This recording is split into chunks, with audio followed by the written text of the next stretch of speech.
What we gonna do right now? Let's go back, way back. Shake, give me your thing. Hey, come on, hey, come on, come on, shake, give me your thing. Hey, big girls like to do the round, fat girls like to do the round. Fat girls, let me see you grind. Fat girls just doing their own thing right there with the fat thing, and the fat girls just shaking them thighs. Fat girls don't make it count.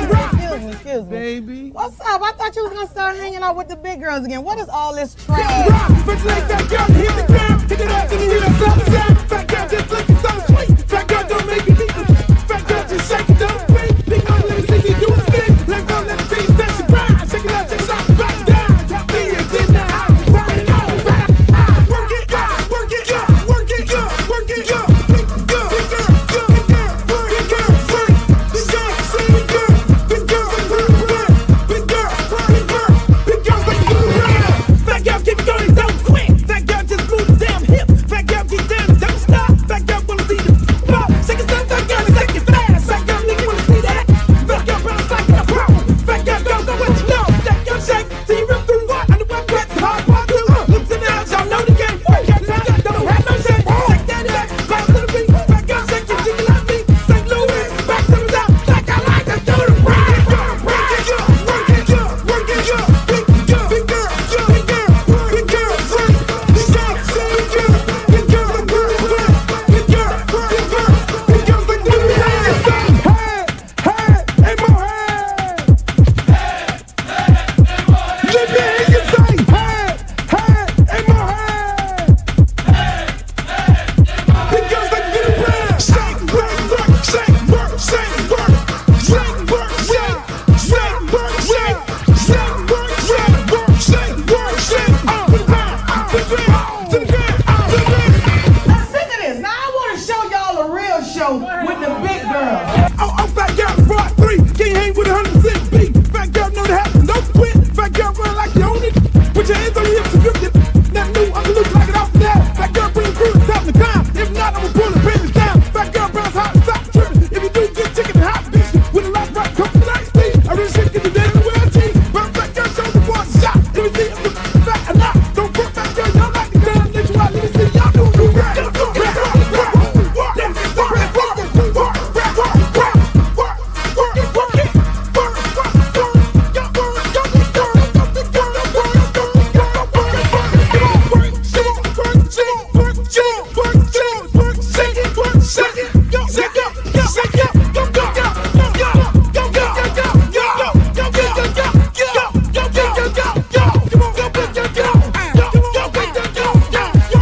I'm serious. Where you are? Not in Alabama.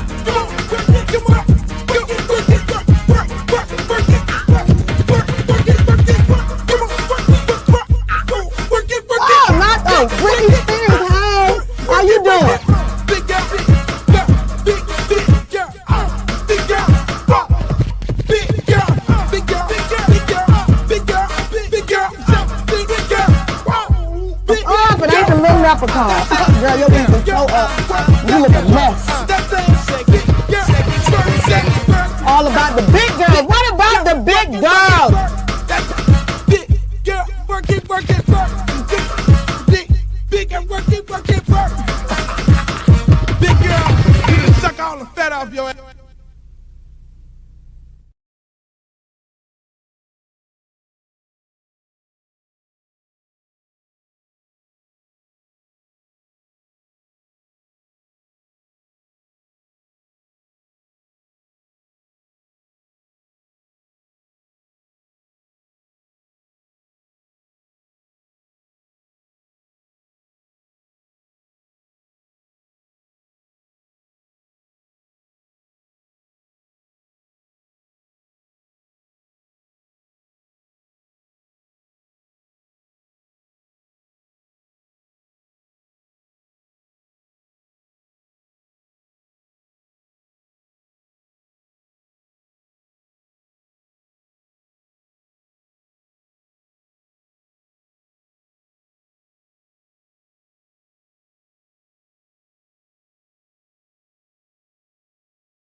See you Friday. I'm broadcasting live right here on Tuesday for the Wednesday show.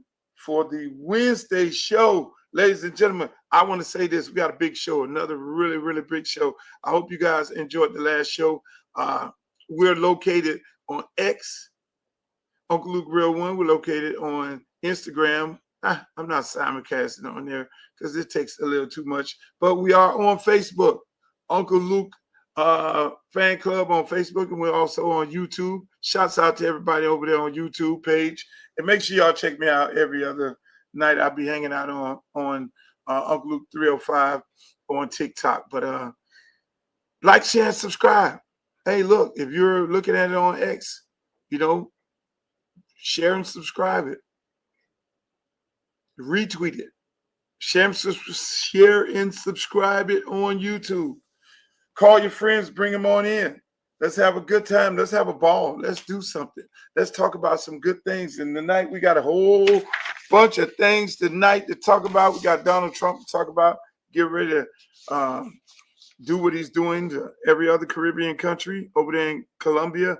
I really want to know how you Passport Bruise going to feel about that one, because that's definitely going to affect the girls that you go see and the girls that you have over there and the babies that you have in Colombia.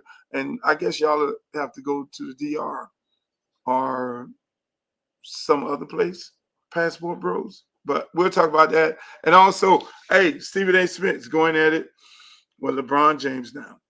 Jazmin Crockett one day, LeBron James the next day. It's just an ongoing thing with this brother. And then he's talking politics. So that is my good friend, but at the same time, we got to talk about this. Donald Trump, sanctions on Colombia. Also, he says he's not tearing up the White House.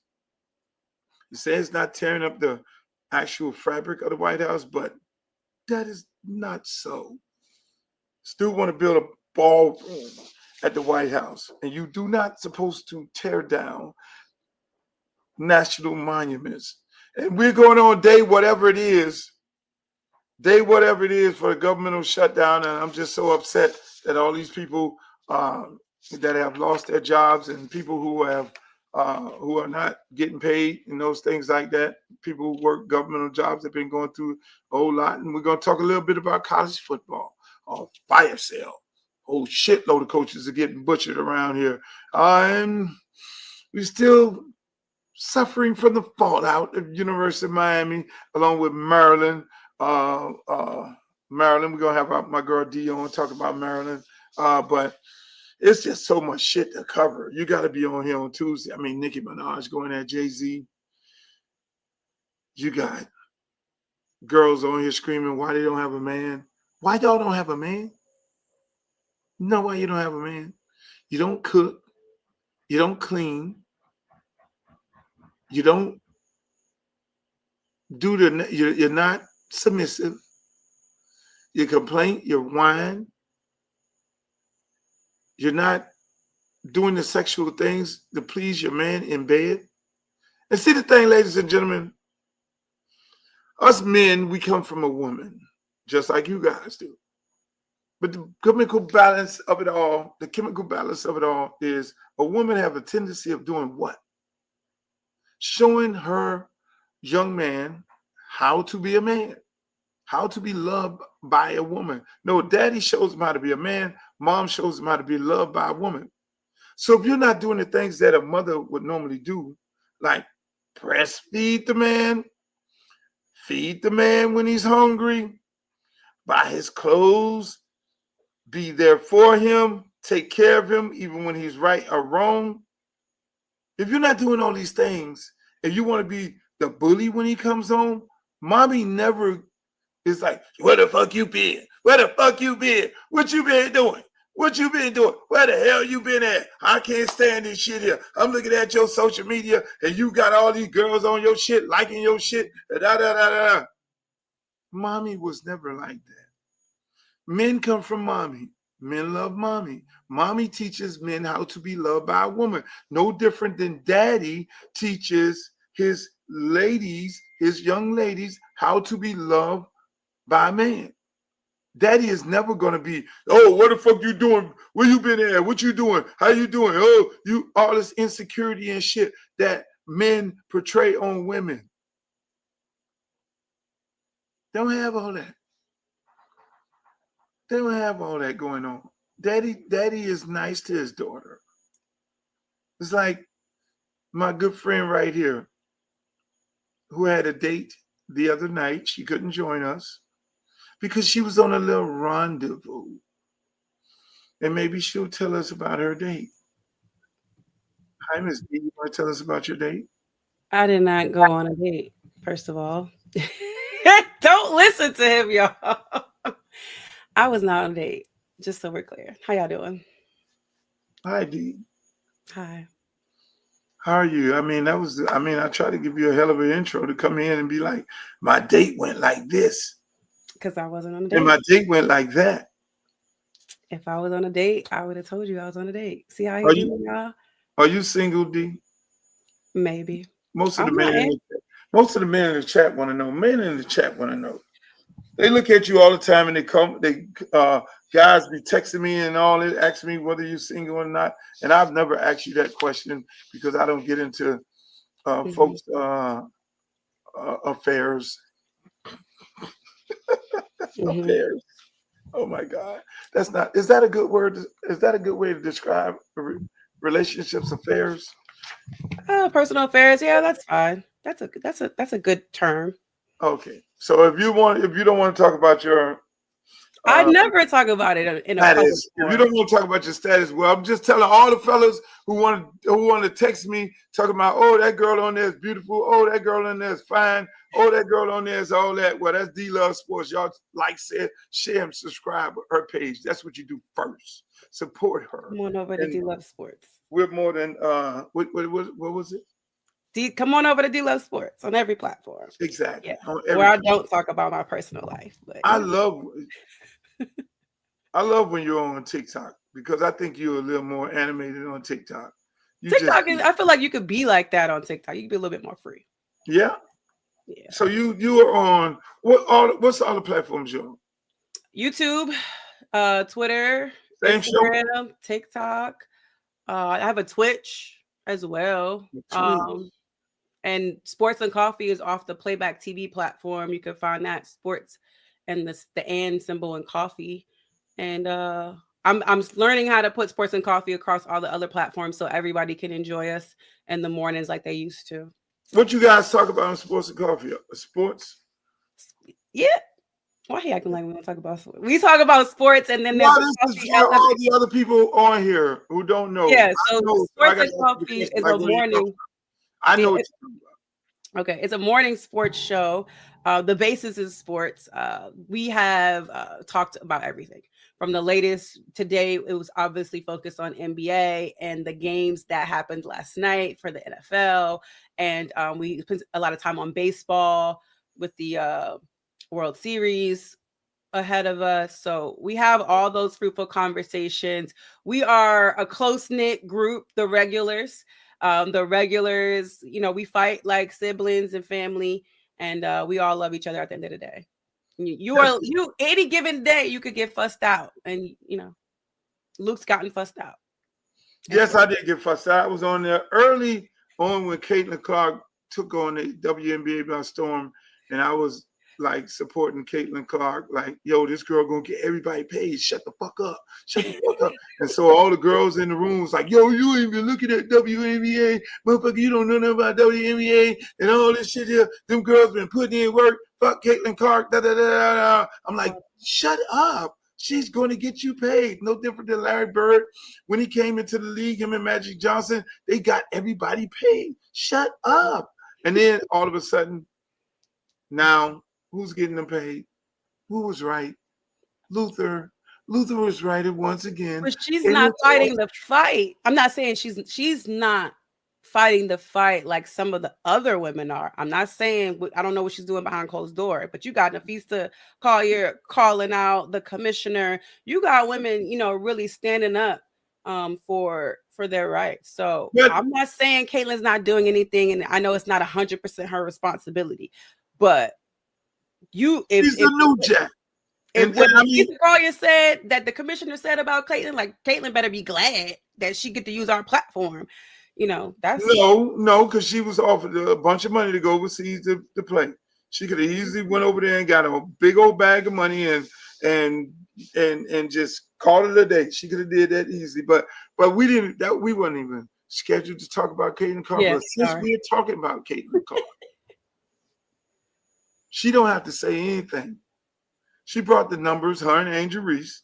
Angel Reese also brought the numbers to the WNBA like they never had before, selling out arenas all across the country, bringing big name endorsement companies to the situation. Now we know who the GOAT is. We know who the GOAT is. Yes, that's the GOAT. That's the one who's supposed to be getting all the money. Shouts out to my man Bam, my good friend. I love him to death. He does a lot for my youth program, Liberty City Optimist. He's a member. Bam is the honorary member of Liberty City Optimist. Him and his mom do so much for our program. Invite the kids to the game. Turkey gives away toys. He just goes above and beyond the turkey and toy thing, like most celebrities do. I mean, Asia was there for the first time last year, and so you know we just love Bam, and I hope when they do get married, you guys gotta promote. You gotta promote that a little bit more so people know. I know. Right? Work on your social media presence. I know, but you know, I normally let those guys do it, but Bam is like. Bam not all over the social media like that. So, you know, when a guy come in and he'll do it something, and we have everybody that comes to my program. I mean, I founded it over 35 years ago, me and a guy named Sam Johnson, God bless his soul, but we bring everybody there. I mean, we did a show, Warriors of Liberty City. If you get a chance to look at it on Stars, we did that docuseries, which was a great show that was on Stars. I partnered with LeBron James on that. You know, we got a book. There's a book out about our program. I mean, we've gotten so many people. I mean, Kalijah Cansey, first round draft pick for Tampa Bay Buccaneers. Tutu Atwell played for our program. Duke Johnson played for our program. Levante Davis, middle linebacker for come on, Liz. for Tampa Bay played for our program. Devontae Freeman, Willis McGay, Chad Johnson. Yes. Was one of the first kids in our program. So we got a rich, I could just keep going on. I mean, the offensive line coach for Oregon. I mean, we got a long list of former Liberty City Optimist Warriors. I mean, on top of it, politicians, you know, judges, lawyers, doctors, all those type of things. So, you know, we're very proud of our program. And I'm proud of the fact that if there's anything I did in my life that I think I did good, we'll start that program. You know, I remember taking it started off with a $50,000 donation. Before you know it, we had too many kids, and then it turned to 75,000, then it turned to 100,000. And I was like, Jesus Christ, it's overwhelming amount of kids that came out the first day. And like I say, Chad Johnson was one of the first ones, and we're still here right now today, just to doing it big like never before. But at the end of the day, making me want to start. I want my own foundation at this point. I'm inspired. Foundation. Why you don't have the D Love Foundation? Yeah, I'm inspired. I want to do it. I definitely gonna do it. I just want to do it right. You know, you got to do a D Love Foundation because the thing is, you do a great job in social media. You do a great job in sports, and you get recognized. But my question is, why don't more Black females who are in this space get recognized like this lady here? Good, how are you, Mike? Great. Go ahead, Teresa. I'll ask you the same thing. Teresa. Oh, sorry about that. Hi, Teresa. Good morning, Mike. That the tail of the game? Well, it's a large part of the game.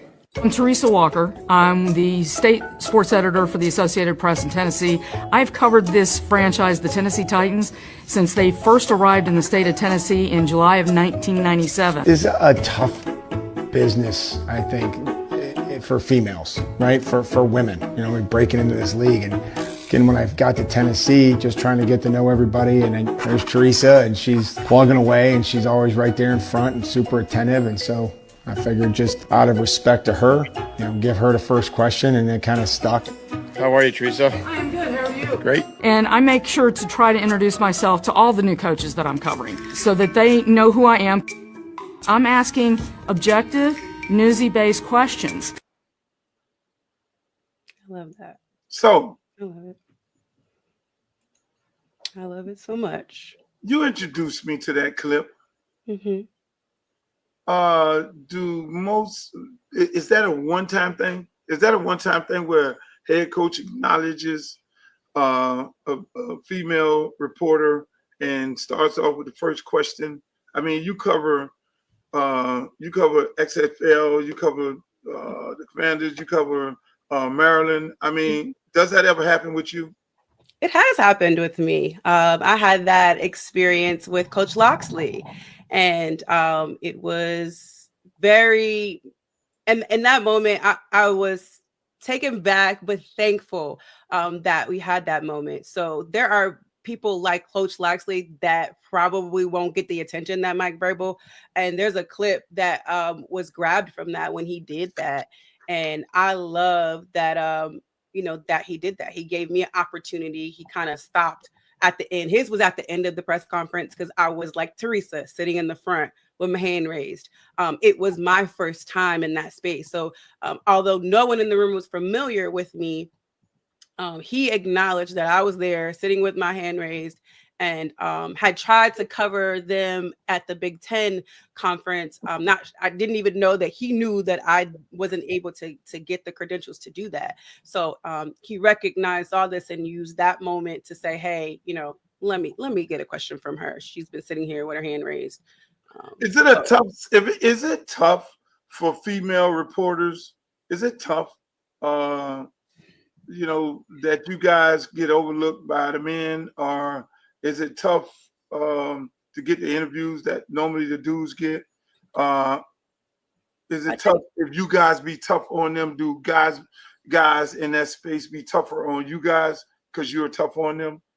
Yeah. So I'm tougher on the media room as a whole. Like I hold the media room to a certain standard.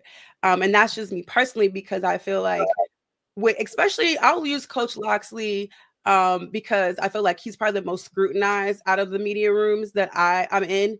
The UFL, I feel like is not, the media doesn't poke as much as the scrutiny that I've seen with him. So me, I'm like, it's hard. I think it's hard for women in some aspects. If you're not attached to like the local news stations, or you're not attached to the big names where they want the views, they want that person to ask the question because they know it's going to go on the local news or it's going to go somewhere. So when there's someone like me who's very much independent, it can be harder. It can be harder to just like even squeeze a question in there. I was out at Tennessee State. Again, they don't know me. And it was like a free for all. So those people are in there. They're just throwing questions out there. But I knew at Maryland, we raise our hand and you wait to get called on. And so I had to kind of like understand that environment. So everybody's media room is different. I think I'm the only one in the press conferences that look like me for the most part, that ask questions. So, I stand out, but I think it is important to have someone with my point of view and the way I ask questions, because at the end of the day, if Maryland comes and wins, I'm gonna be like, congratulations on the win, first of all. Like before I just go in with a question, because I think it's important, because how he treats the media, he usually says hi to everyone they ask a question. He's pretty respectful until, somebody says something crazy. So because I know that another female C2 who covers University of Miami, and I like looking at her. You got to get her on here. Yeah, I like looking at her tweets, and I like looking at her interviews. Do Black women ask different types of questions or care more about Black players than white media personalities? And I say that to say this because most Black coaches care about those young men like they're their sons. Yeah. And most white coaches don't care about these Black boys. They don't give a fuck about them. They'll use them, and once they use them up, they let them go. There's only a few white coaches who really, really love their players, and a lot of black coaches care so much about these players. Like when you look at Prime the other day, Prime hold a scrimmage for all of his players that he knows is getting in the portal. And we know 95% of his players are black, just like every other football team is, to be able to get film, to be able to, now when it's time for them to transfer, they'll have some film, care about him. I remember the situation with Kamani McClain, best player in high school football coming out. He goes to Coach Prime. He don't make it there, but Prime says so many good things about him. Now Kamani is doing good over at the University of Florida, versus you don't normally see that with white coaches. Mm-hmm. White coaches get in their feelings when a kid leaves. They don't help them out like that. White coaches are hide the film. White coaches even shit on black players, black former players and black coaches who leave. I know a guy that left and got a job with the running back who left Tennessee State and went to Bowling Green or something, and the guy left with their coach. Mm-hmm. Yeah, and one of the coaches went over there and he got a job, got his own room, and before you know it, coach came in with his running back. What's the running back name? Who went over there from black college? He got a job. He ended up going over there, and next thing you know, he got fired. The guy came back, tried to get his job. Coach was in his feelings and wouldn't get his job back, and he was an analyst. So a lot of things like that happen in college and college football more so than anything. So, I love the fact that you guys are out there doing your job and doing that. Speaking of tough love, what you think about this right here? Spent 4 of my early years there, coordinating Super Bowl, first game in this stadium before 9/11, close with the Mayor Tisch family, and they found a little spark with that quarterback. I was talking to John Mayer not too long ago, and I said we were hoping that change would have happened long after our game. Right there. Right there. Shots. Do you want to know? What you need to put up is Russell Wilson's response.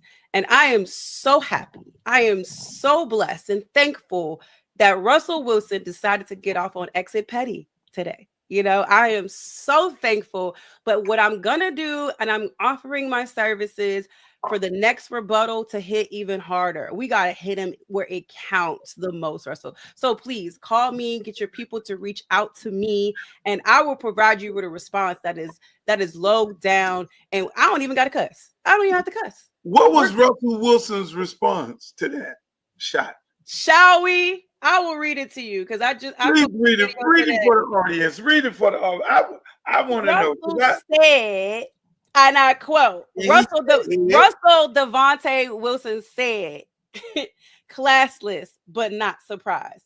Didn't realize you're still bounty hunting 15 plus years later through the media. Let's ride. Hashtag. Damn. We could have went a little bit lower. Some of the young people might not know about Bounty Gate, and that's fine. But why are you so bothered? Why are you so bothered? Is it the guaranteed money that you had to pay me, Sean Payton? Why are you so bothered? But it's not out of Sean Payton's pocket. It must be the money. Which Coach Prime say? It must be the money.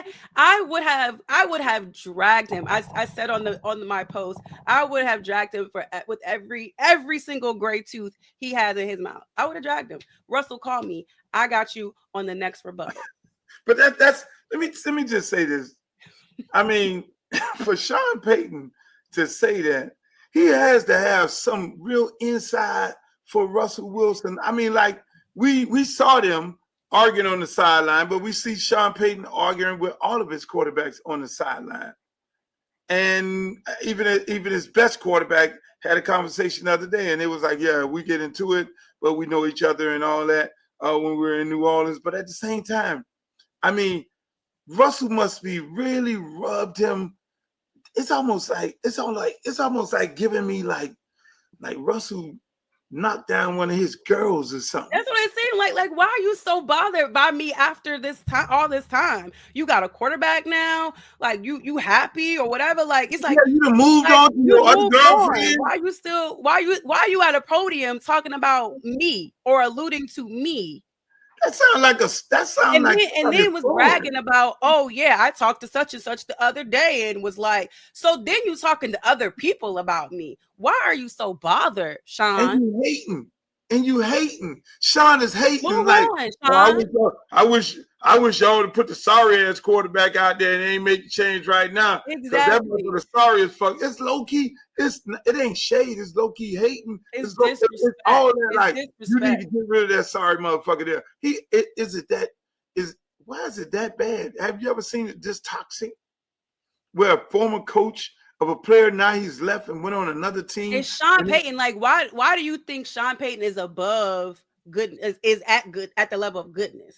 What have you seen from Sean Payton that made you think he's an amazing person? What have you seen? Damn, Sean. I thought you were better than that, Sean. Come on, Sean. You're supposed to be better than that. Sean, the man. What has he showed you? And I know people in New Orleans that feel like they have some sense of loyalty because he brought them a Super Bowl. But baby, look where karma is real. Where are you now? In Denver. No. Where are the Saints now? in the hole he dug them to be in, and y'all ain't got out of it yet. No, you got a good point there. Financially. Y'all are in a hole. Sean Payton helped dig himself, and Sean Payton screwed up. So you feel like Sean Payton his behavior because of a Super Bowl ring? Stay in that hole he dug you.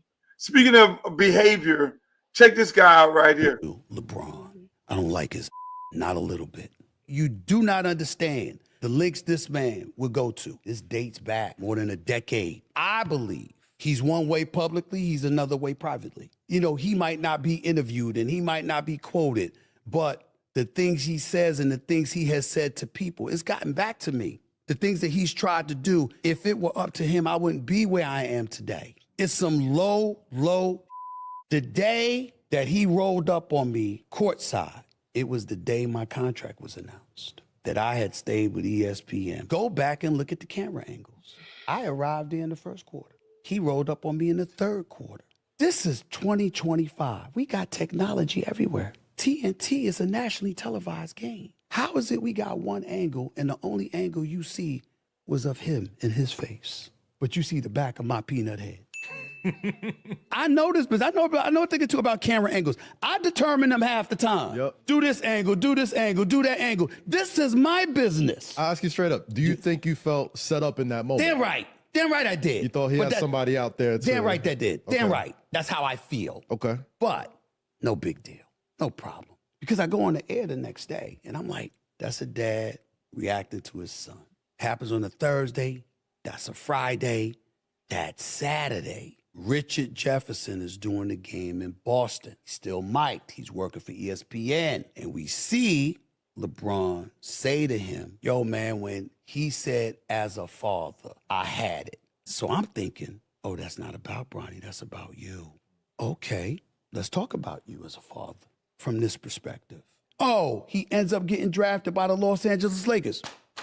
Congratulations, no problem. Oh, he ends up being there opening night, that father-son moment with Ken Griffey Jr. and Sr. in attendance. I was there at the game, standing up, clapping, no problem. It became a problem when this brother was in the G League, and then the next day, J.J. Redick decides to bring him in the first quarter and ask him to guard Tyrese Maxey. If you could literally feel or see somebody drooling at the mouth, give me the ball. That was Tyrese Maxey. It was a nightmare. And I'm like, you can't do that to him. But you also can't do that to us. We're the media. Now you asking us not to cover the game. The last straw was not him rolling up on me on courtside. If you sat up there and said, yo, LeBron pissed off, he needs to talk to you man to man, and I was in New York, what would I do? I'll be on the next plane to LA. And then you gonna turn around and come on ESPN with Pat McAfee? You gonna come on my channel, on a show that comes on after me just to dog me? Nah. And what you dogging me about? Be a man. Yo, I don't like him either. Cool. Nah, I have to protect my family. That's the narrative you playing? Yo, bro, when I tell y'all, you can't measure the level of how pissed off I have been over that. There is no level of disrespect that has ever been accorded to me in my life more so than what he did to. What do you think about that? It was a lot. And I'm No, not but like but it was just a lot. But I this has been think going on for a year. when you're dealing with someone as big as LeBron James, I think that's expected. Like, I don't know what lengths he went to make your life uncomfortable, but he's LeBron James and he could do that and he's gonna try to do it. So don't I mean, if you piss somebody off, just know there's consequences for whatever. Like, media always says, "Oh, I'm just doing my job." That's what people want to know. There's still consequences. Like, someone's going to have a reaction to whatever you say, and someone's going to react, and maybe it's not the reaction that you want them to have.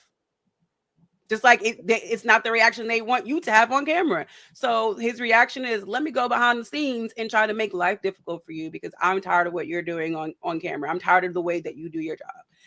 Everybody has, their own ways of doing stuff. And I think LeBron, that whole story was just long and all over the place. And I don't know how it was edited. Yeah, it was long and all. I think what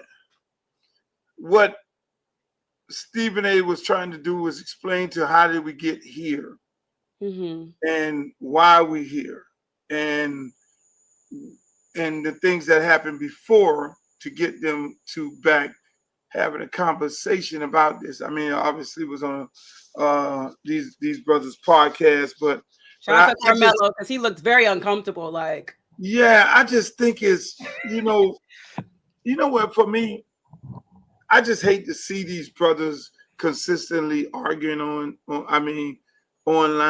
I always look at it from the standpoint that I work with kids every day, and these kids that I work with, they look at these shows, they look up to these different people in our community, and at some point, you can have beef with another dude. I never knew that it would be TV beef and TV beef with people having all this extra energy versus hip hop beef. Media's changed though.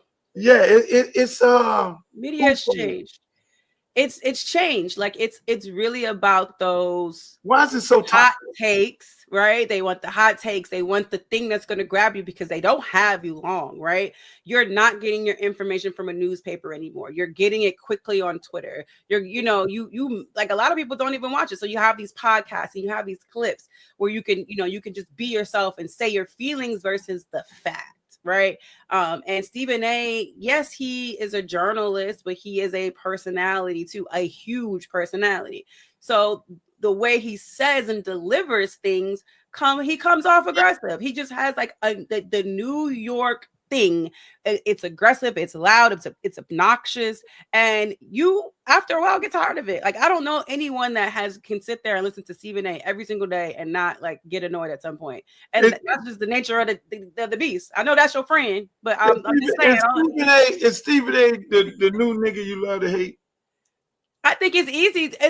He's the one that's easy to hate, but so is LeBron James, right? LeBron has been the villain of the NBA as well. So I think I think LeBron being the villain is more of the media making him the villain because LeBron is in his own bubble and he controls his own narrative. And LeBron is not with the usual suspects in agencies who most of these TV personalities are represented by the same agencies and things like that. And so he's outside of the bubble, and that makes him an easy target. That makes him a target that, oh yeah, you can fuck with him because he's not represented by the same people that we're represented by. I think a large part of that has to do with that. What makes him a villain is because he's an outsider. He's technically an outsider. When you look at most of these TV personalities, they're represented by CAA. They're represented by the same agencies. They're represented by the same people that we're represented by. I think a large part of that has to do with that. What makes him a villain is because he's an outsider. He's technically an outsider. When you look at most of these TV personalities, they're represented by CAA. When you look at most of your coaches in the NFL, NBA, the general managers, the presidents, they're represented by CAA. When you look at all your top entertainers, all the big time tours and everything, they're represented by CAA. CAA is the machine. And LeBron created his own machine, so that makes him an easy target. What most people don't know that part of the business. Every sports media outlet knows that talking about LeBron James is going to bring you eyes and ears. Like, it's like that. It's the middle of the summer they talk about LeBron James. That used to be a segment on what was Skip's show. They talked about LeBron James in the off season every week, multiple times a week for no reason. I think he brings a lot. I think he brings a lot on. Ladies and gentlemen, if you just joined us, this is the Uncle Luke podcast. Brought to you by D Love Sports. D Love Sports. D Love Sports pays us a lot of money. Oh yeah, I'm paying the bills over here. I'm paying. I'm just paying. Yeah, I paid for that commercial. Exactly. With my girl D Love Sports, she's on every platform. Make sure y'all check her out. We're having a great conversation about all these different topics: sports, entertainment, and politics. And this Stephen A. Smith is on a rampage, but then now he wants to be on a rampage with Jazmin Crockett. Check out what he had to say about that. Jazmin Crockett chooses to express herself. I'm like, is that going to help your district in Texas? Aren't you there to find a way to get stuff done as opposed to just being an impediment to what Trump wants? How much work goes into that? I'm just going to go off about Trump, cuss him out every chance I get, say the most derogatory, incendiary things imaginable, and that's my day's work. That ain't work. What you think about that? When he says that about Jazmin Crockett, and now he's taking heat like a motherfucker, because you got, you name it, Don Lemon, you got Joy Reid, you have everybody coming after him. Every Democratic Party pundit, person coming after him in more ways than one. And then he hangs out with Sean Hannity in Como. And then he says he wants to run for president of the United States. He's thinking about it. Not saying he want to run. We all, sports and politics intertwine with each other, but you think he's going a little too far from his base of dipping over into this politics? There are people that have told me they don't like his sport takes. They like what he says in the political realm. I don't know. Really? This is the most that I listen to him in the political realm, because I don't care what he thinks politically. I think you don't like Stephen. I don't care what he thinks politically, so I don't listen to his political takes because I don't care. So it doesn't move me any way or the other, because Stephen A. can't even convince me about sports to sway a way or another. So I know in real life, I don't matter. Like, he can't persuade me. He can talk loud. He can do all those things, but like I have my own opinion. I'm cool with it. Like, maybe we will agree on it, but he cannot persuade me to believe that Jazmin isn't doing her best job in doing what she's supposed to be doing. I don't believe that. So if that's what he's, trying to say, like, I really couldn't even comprehend that. Like, I was like, okay, what next? Because let me ask you that. You said something which is very, very interesting. Persuade you into believing something that he's saying. Is that where we're at right now with media? I was talking to a friend of mine, Streeter, and Streeter has a platform, football deal, and me and he was talking about that.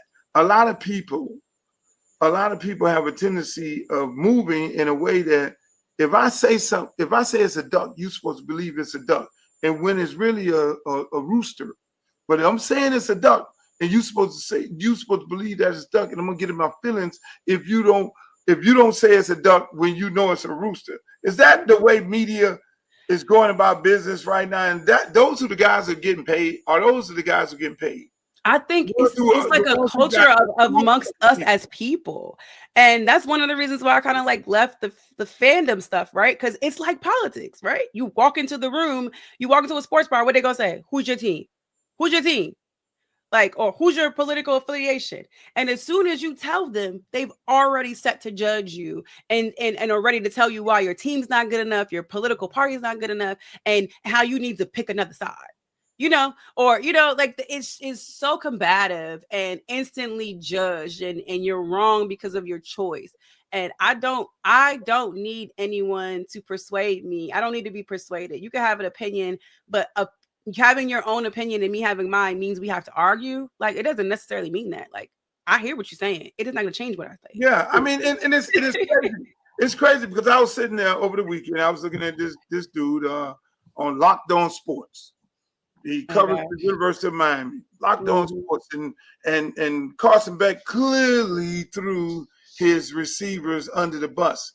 But here's this guy. He's an insider for the University of Miami. He gets all the information first. And insider. He gets all, he's a fucking insider. And he has to go out there and tell the world, no, Carson wasn't throwing his receivers under the bus. He was saying this. And it's like, motherfucker, did you listen to what this man just said? He threw the fucking receivers under the bus. What are you talking about, Mr. Locked On? And for some of those people, I think at that point, when you're telling a person that it's not a duck and it's a duck, and you're supposed to be so-called in the media, you need to lose your media credentials, because I did not. I'm a Constitution person. I fought for free speech, and obviously what goes with free speech is freedom of the press, and that is not the press. That's not press. That's not what the founders when they said freedom of the press, they did not expect people to be lying and changing narrative. Speaking of a motherfucker that does a lot of lying, hey, get your President Trump threatening to cut all U.S. aid to Colombia, accusing the country's president of being an illegal drug leader. Trump posting that Colombian President Gustavo Petro is doing nothing to stop drug production, warning him to close up the cartel's killing fields immediately, or the United States will close them up for him. Now, what does that do for all the Passport Bros? Is that big business for the women over here in the States? Do they now get that money that normally the Passport Bros go to Colombia for? Because I know a bunch of dudes that go to Colombia. They go to Medellin. They go to Cartagena. They try to get me over there. They tell me tens are walking down the street all the time. Trump gonna have a problem with that one. If Trump fuck around with Colombia, he's gonna have he's gonna have the biggest backlash. They might have a whole. There's some people with families over there. They second families over in Colombia. Yeah. So they got to go over there to their doctors family. and the lawyers. It's the doctors and the lawyers. My good friend who I do a radio show with every Don't tell their business now. Andy Slater, don't tell his business. I don't give a shit. Andy Slater, he goes over there. He lives over there. Yeah. He fucking lives over there. And Andy's single and everything in the world. Andy's like, I love it. It's home. He used all his days over there. And I think, and I was jugging him. I said, Andy, all good things come to an end. And it takes your presidente, El Presidente, to shut your shit down. If he closes up the borders and say, no U.S. citizen go over to fucking Colombia because we getting ready to get into a war, it's going to be a bunch of mad-ass doctors running around here. Some of your friends going to be mad? I don't know. I do know some men that have gone over there a couple of times, but I know I go a couple ladies that like to go over there as well. But so the ladies go over there and get the girls too? I don't know about that. I think they just go, for the vibes, whatever those vibes are. Ain't nothing wrong with that. But I mean, you can find whatever they got in Colombia. Don't the guys go to DR for it, and they go other places for it? They go to South America, other places in South America for that too. So. Hey, that ain't hard to find. You can get on a plane and go anywhere. If you have a family in Colombia, Colombia is not as expensive as the United States. Colombia, Dominican Republic, Costa Rica, these places are not as expensive. You go pay for 12 people dinner and only pay like $35. Yeah. If you get the $50 and people are so happy and the living is good, the food is fresh, and all these things like that, and that's what these guys tell me. I mean, I've been to DR and I've been to Costa Rica, places like that. You haven't been to Colombia? I haven't been to Colombia yet. They I haven't. keep trying to get over there. I'm thinking, but Trump getting ready to fight these people. I don't want no war, and I don't want to get caught up over there like all. Probably not a good time to go right now. Yeah, like he got the people all upset in Mexico, and now the Mexicans want to mess around with the United States people. I mean, again, he's fucking it up for everybody. But I told y'all that's a whole nother movie. That's a whole nother political movie. But at the same time, it all gets this better. girl, Nicki Minaj. Oh, I'm ready. What's up? Last week she's fighting Cardi B. This week she's fighting Jay-Z. I mean, here was she get this the shot. Everybody taking these subtle shots. Y'all, for some reason, when y'all are around certain people, y'all feel that y'all have this power. Fuck you! It's good, but it's not.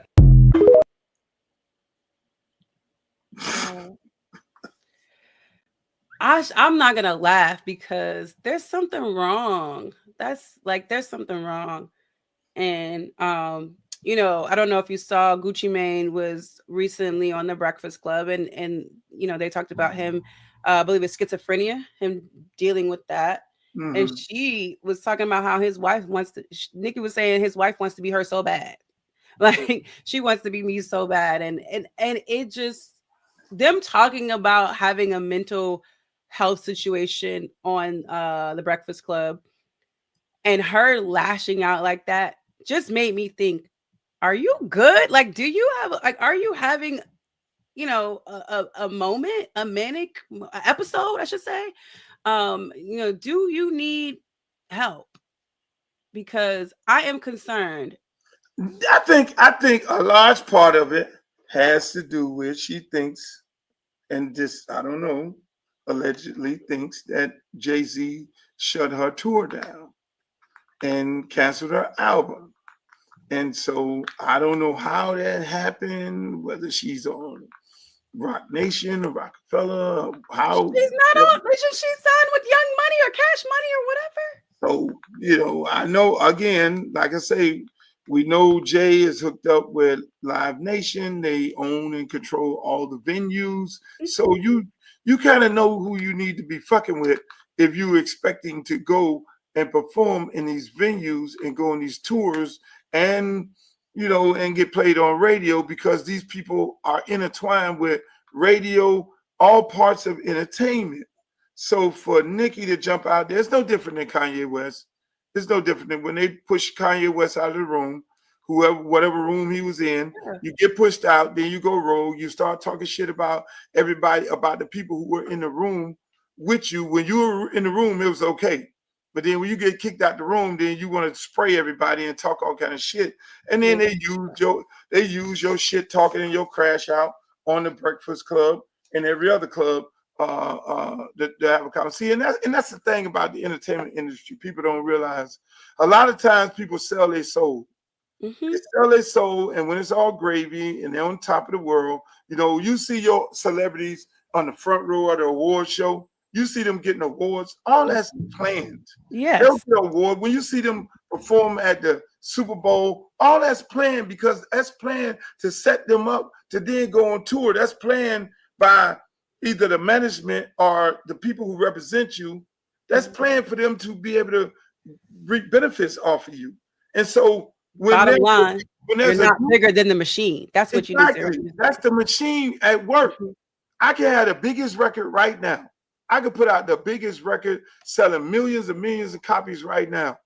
And if I'm not affiliated with the machine, if the machine don't have a hand in one of my pockets or two hands in my pocket, I will not be sitting on front row at the award show. I won't be invited to nothing. I won't be at the Super Bowl. You won't get it, because them people got to have their hand in your pocket. That's why when I look at NBA YoungBoy and all them doing these shows, and you see his shows getting canceled and things like that at arenas, that's saying that he's not affiliated with the machine. He's doing this shit on his own. You see what I'm saying? And that's the thing. That's the thing. When you look at, when you look at how the business work, you basically got to sell your soul. People always ask me, "Luke, how do you get in the?" And it's the same thing in the NFL. Look at Shador Sanders. He's represented by his daddy. He did not sell his soul to the two agents that represent all the other quarterbacks in the NFL. And they said you're not bigger than the machine. And they said you're not bigger than the machine. And so that's why he got shitted on. That's why he got dropped the 5th round, because those same agents who represent all the other quarterbacks, and ain't but 2 of them that represent all the other quarterbacks, and they represent the GMs, they represent the head coaches and all that. So they say, oh no, you ain't getting no money out of that motherfucking deal there. Oh, he represented by the daddy. So people try to say, oh, it's Prime. No, it's because he wasn't affiliated with the machine. And that's why they said on their little podcast, the other son had to go get represented by Drew Rosenhaus to get on a team. Like, Dad, I got to get the fuck out of here. Let me go over here with Drew Rosenhaus, and he going to get me as a free agent on the Tampa Bay Buccaneers, at least give me a shot. And that's how he got a shot. So unfortunately, that's the business. And, ain't too many of us are in that business, making the money. And most of these players, that's why I don't have a lot of respect for most of the NFL players, to be honest with you. I don't have respect for them. If they got a white agent, white financial advisor, I don't have respect for them. I don't. Unless you're a quarterback. If you're a quarterback, yeah, you need to be represented by the machine because they're going to fuck you. But if you're a regular player, if you're a running back, offensive lineman, D lineman, or anything like that, running back, you can go find you a nice black agent. There are, so I'm going to speak. I have encountered some male agents, because there's not a lot of female ones. Some male agents that are good people. And, they've been in the business long. They've done it. Like, you really got to get the ones that just like, I'm not here to come up and get the deal. Like, I've been doing this. Like, you want to roll, we can get you there. You can be the guy. And when it's your time not to be the guy no more, we can get you in situations where you're the next guy, and you're in the room with the guy, or whatever the case may be. Like, there are some genuinely good dudes out here that are agents that aren't black. And there are some good black agents. No, all the white ones are bad. No, they're not. They're not. All of them I'm just playing. All the white ones are not bad. But at the same time, like even me and my ex, they always wanted me to do an agency. All my players, former players, like, Coach, man, you smart. You do deals every day in the music business, and you cut deals, movie deals, and all these things. Won't you we make it, you represent us. So my ex was a lawyer, told her to go get the license. She ended up getting the license, and we represented Devontae Freeman and Duke Johnson, 2 kids that came out of my program. She made Devontae Freeman the highest paid running back in the NFL. Yeah. That was this little black lady. It wasn't difficult. But at the same time, before going to do his contract, you had your coach at the Redskins telling him he should be represented by his agent. And we knew a friend of ours who was represented, that was a coach in college, who was represented by the same agent as he was, flew that guy down to Atlanta to then tell him, yeah, you need to now don't fuck with Luke and his wife, and you need to be represented by him.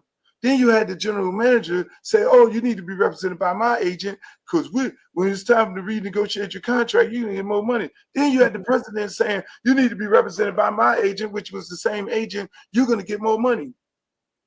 That's the pressure that they put on these young men to say, okay, you need to be a part of this machine. But in the end, they got. In the end, they got. Yeah. It's education. It's important. It can happen. Like Lamar Jackson. Look at your girl.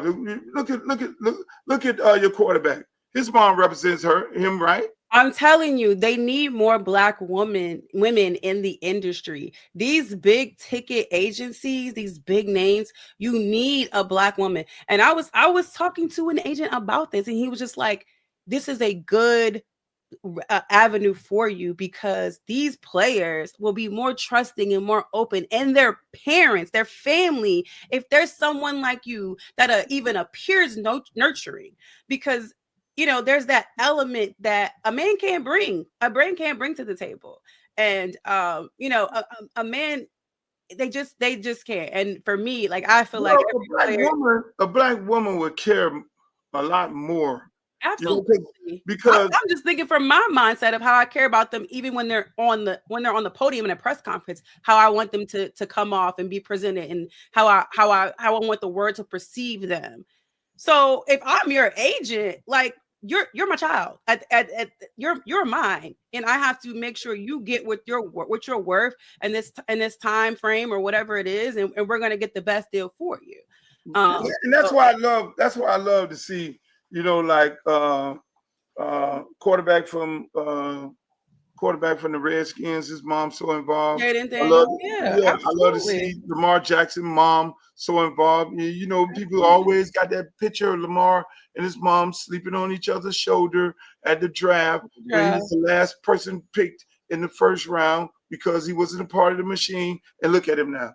Yeah. Sitting on top of the world. Best quarterback in the NFL. Team, he's out. Team ain't winning. But at the same time, they did that shit together. The value goes up. When they told that lady she couldn't do it, she did it, and he did it, and he trusted in her. And that's the portion of it that's so bad that when you talk to these young men, that's why I can't do it. Even when I was with the ex and we were doing it, I would support her and all that. Had a conversation with these young Black men. They think that white man in that Armani suit is and Jesus. the private jet and all the. I get it. That motherfucker is Jesus Christ. I don't care how many times you show them how many players that are dead ass broke that was on their roster, that they took their money and they took and put them with bad financial advisors and they fucked them over. Them dudes and their mamas still swear by them. No, I'm going to go over here to the house sports. I'm going to go over here. It's like, motherfucker, you're going to be another number before you know it. But we could talk about that all day. But speaking of numbers, D, this girl, to the female agents out there, she said she ain't got no man like you.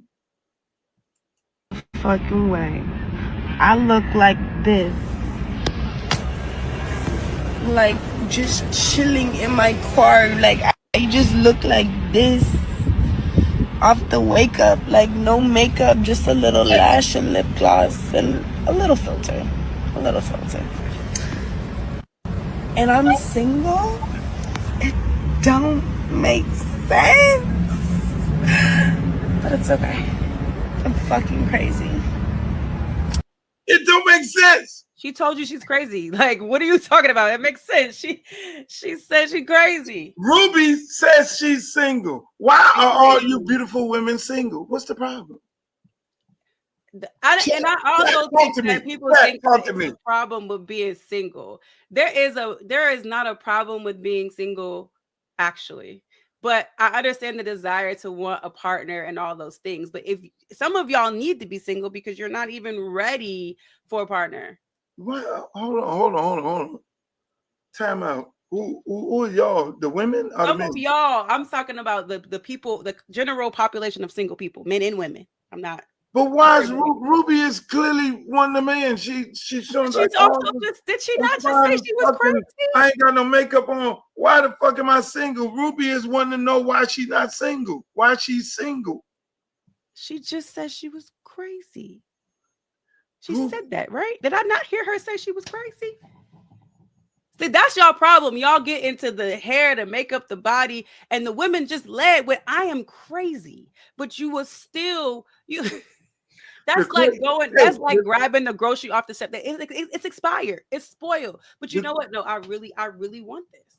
She said she was crazy. She said it. You don't believe her? You don't believe her? The crazy ones. The crazy ones have better sex. That's your problem. When they're crazy, it's like shit be up. That's your problem. The girl, she didn't mean she was crazy.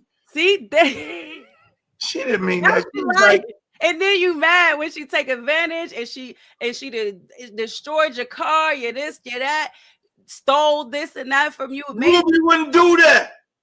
And she told you, she led with, I'm crazy. Ruby would not do that. Ruby would not tap cars and tap that. I don't see Ruby doing that. Speaking of doing something, Maryland got a game tonight. They're on a bye this week. Next week this week. I'm sorry. They're on a bye this week. The NBA has started up. Yes.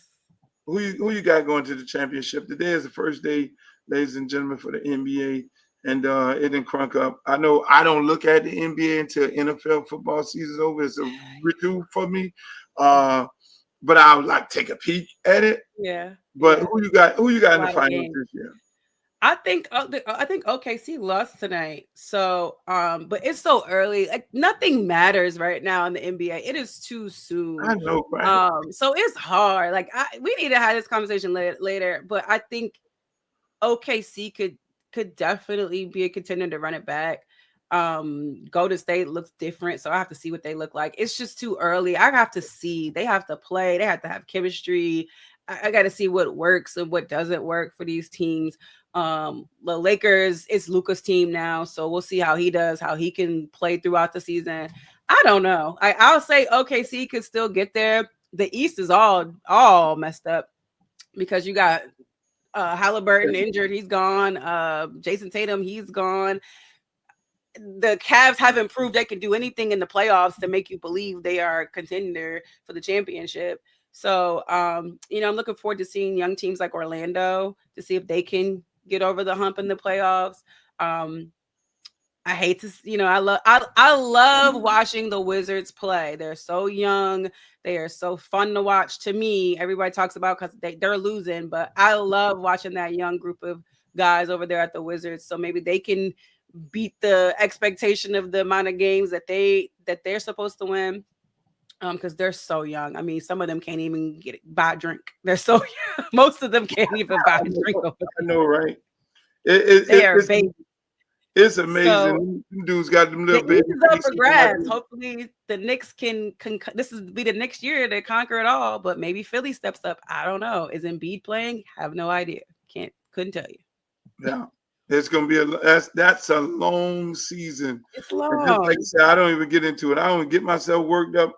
I look at it from a sports bar, ain't nothing else going on, but it's a long ass season, and we're right in the thick of things when it comes to college football and the NFL. It's still still a lot of more NFL to go, but right now it's being tough. It's getting real tight in the NCAA.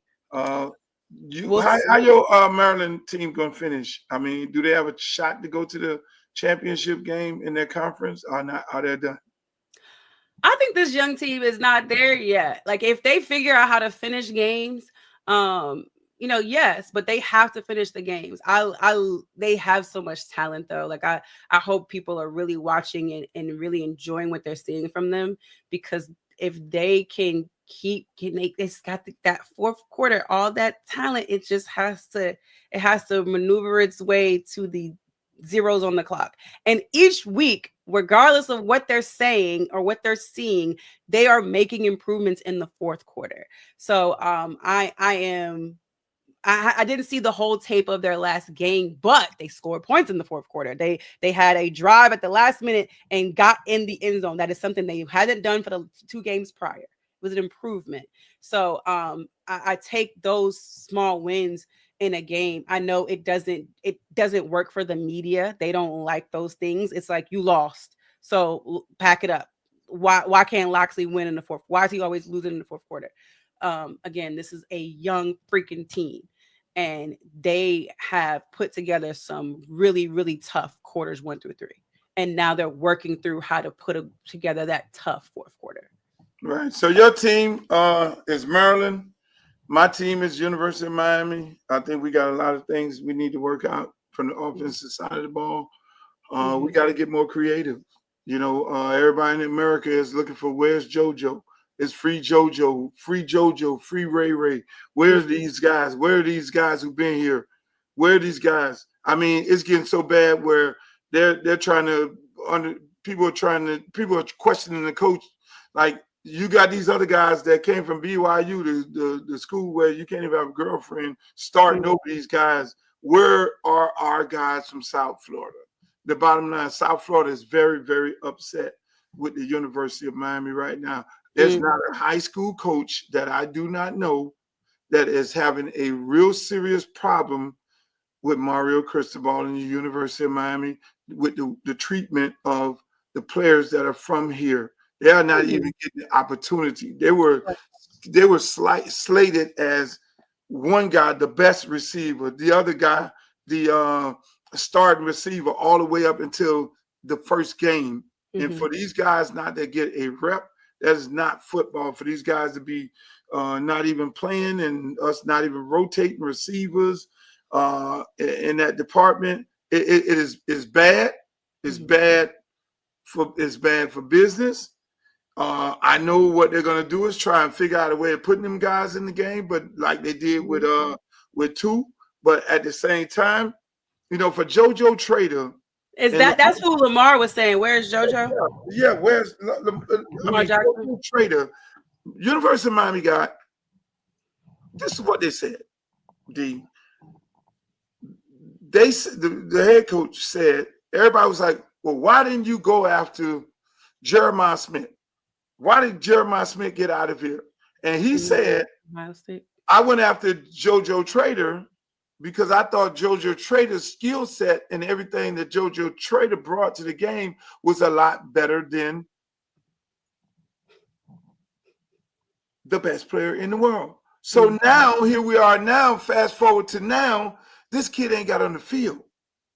And the fans are very, very upset right now. The fans are like not having it. You know, I ain't say nothing because Ray Ray is a kid that played for me. I didn't tell Ray Ray to go to Miami, unfortunately. I never tell none of my kids where to go at. Ray Ray had offers from other schools, NIL offers that was twice the amount of money. He decided he wanted to go to Miami because Miami was his dream school. I mean, this kid turned down.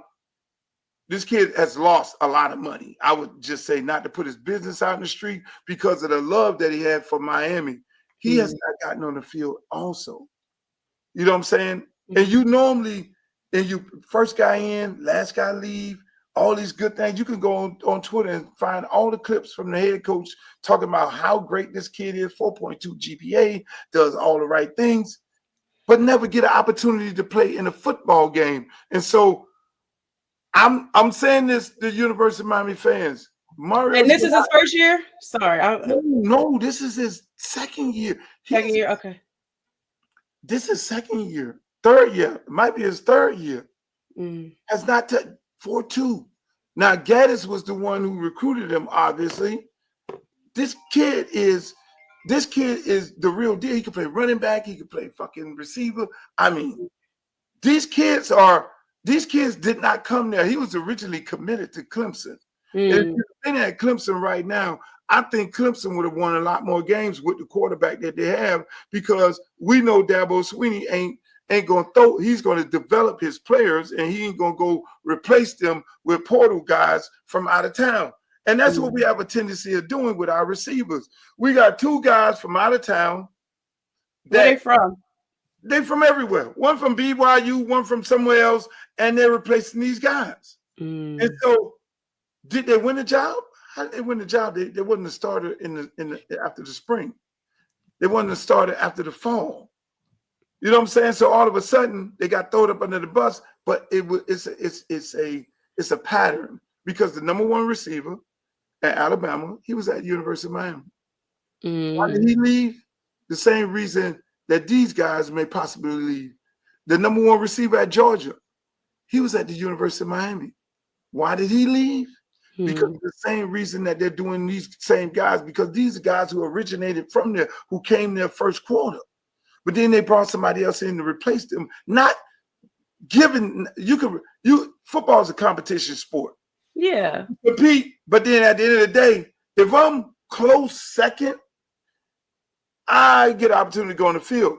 And it's asinine, and you cover football.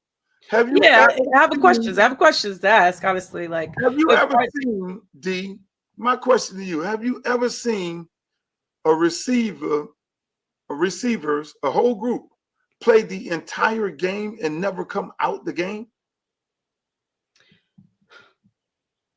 That's crazy. No. Smith Well, hold on. So they have depth. So yes and no, right? They're like with Maryland. There are guys that are out there a lot because they just don't have the depth. But I know there are people that would like to see other guys in there because of other reasons. However, but I want to know what is it like? What's the climate? What's the like? What are the attitudes of these guys? Are they walking around like I'm the number one guy? My stuff don't stink. Like, but when you say it's a pattern, so I have to believe the pattern. But I want to know what's the attitude, because I think some of the time the pattern is you brought in somebody else and you ain't give me no opportunity. And but what's the indoors? The pattern is you ain't even get you like last year. They had a guy come in from Houston and couldn't catch a fucking cold. And the guy who left and went to Alabama was like, fuck this, I'm out of here because y'all tried me with this dude right here. This dude. What's their attitude like too? That's what I want to know. Like the attitude, all of them are up. From my understanding, I'm not at that building. They come in there because I'm not. These are good kids. These are good young men. So they're smart enough. In a situation where you have to make those decisions because they think they're bigger than the program. No. I'm not saying that these kids are doing that, but I don't like. I want to know what that environment is like. It's not their profile. Okay, it's not their profile. They don't have the AD profile. They don't have that shit going on. These are good kids that come out of good programs from good coaches, and they don't walk around thinking that they're bigger than the program and they should be on the field and fuck y'all and go pout in the corner and all that. No, these are guys who go about their business. If you go to a University of Miami game and you go out there in the middle, early in the game, you'll see these same guys out there working out, working hard, getting their work in. All of them go to the same guy named Sly and this trainer, and he don't let Sly don't play that shit. Sly tell them, hey, look here, man, whatever the situation is, you deal with it accordingly and you carry yourself in a respectful way.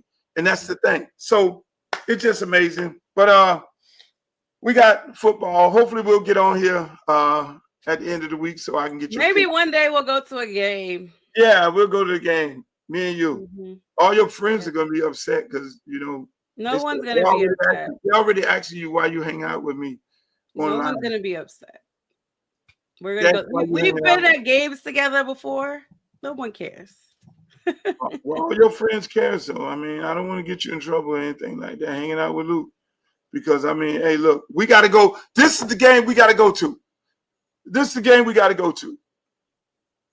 Miami playing Pittsburgh, Hurricanes playing Pittsburgh in Pittsburgh, and then the same weekend, the Steelers are playing who? The Bills, Buffalo Bills. The Buffalo Bills. And Mike Tomlin, my good friend, and Alfredo Roberts, who's the tight end coach for Pittsburgh, who is a former Hurricane. I don't know why his name will never be mentioned as a coach, but that's a whole nother movie there. But they keep asking me, when am I going to go to the game? And so come up there to the game. You know, Coach Tomlin want me to come up there, but that might be a great weekend. I might do that. But it's gonna be cold as fuck. I'm gonna have to get me a suite. You know, I'm a diva. Yep. I'm with you. I don't fan like that no more. So I don't have the adrenaline to keep me warm. So I need to be somewhere warm.